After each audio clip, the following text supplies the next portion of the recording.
Let's talk about the legal aspects and the ramifications with somebody who has been fighting the deep state himself for many years now, that incredible organization, Judicial Watch. It deserves your support, judicialwatch.org. Tom Fitton, can I float something by you that I think is the real key to everything here?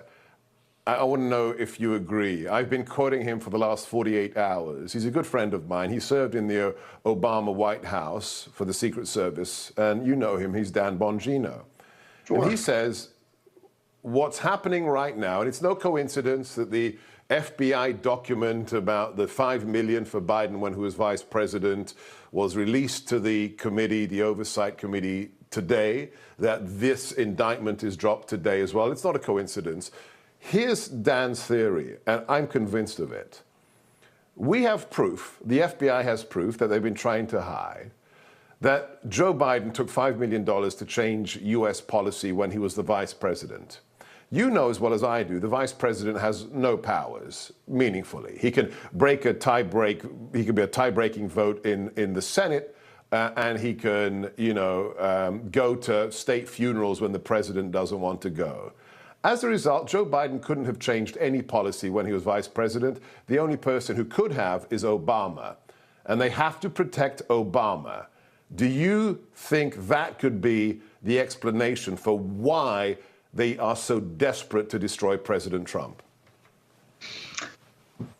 You know, when you have such significant corruption, there's often, I would suggest, a million reasons for why it's happening, and all of which I think should be taken seriously.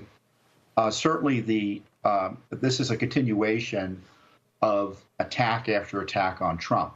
And when the Justice Department is focused on Trump, right, and you know, this is just part of what the Justice Department is doing to target Trump. Remember, they're harassing him and the entire Republican Party across the country because they dared to dispute the Biden election. There's nothing comparable going on in the Justice Department now in terms of public corruption investigations.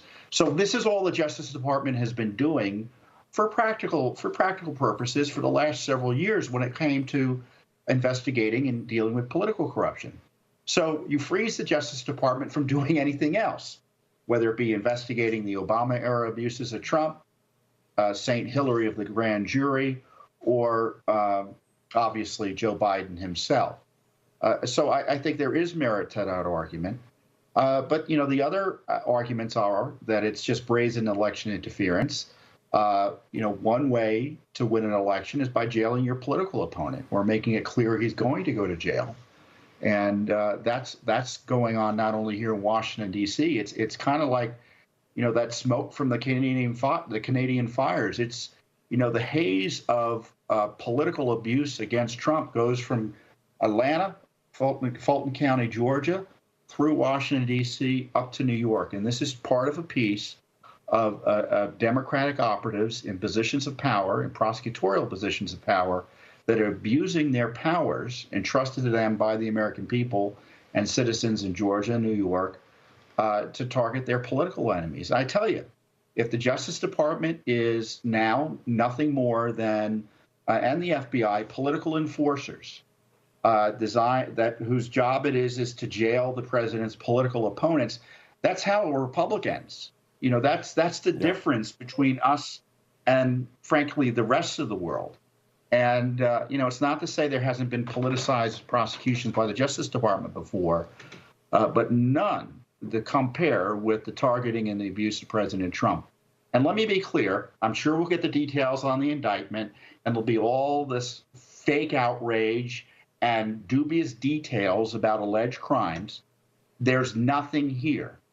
They went to Trump, lied to him about documents that he had a right to, by suggesting that he needed to turn them over. He turned them over, and then they created more fights by suggesting he had classified documents he had no right to, which wasn't the law and which was also at odds with their prior legal position with Bill Clinton, as we know from the Sacro case.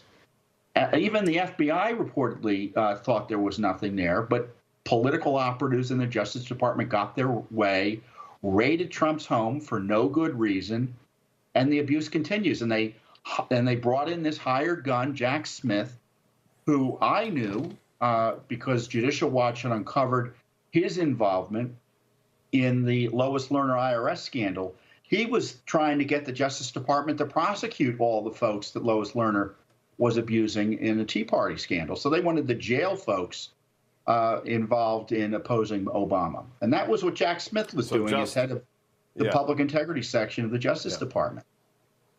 So, you can't trust this Justice Department to prosecute a jaywalker, let alone the former president of the United States. This is really terrible. And if Congress doesn't take steps to clean this up, and I don't mean next year or 2 years from now, they have to let the Justice Department know that their funding is at risk here. They need to shut it down. That is the message we have to send. Constitutional system. Yeah, that is the message we have to send to our representatives. The question is, will they do anything about it? In the meantime, somebody who will is Tom and his amazing colleagues. Please go to judicialwatch.org.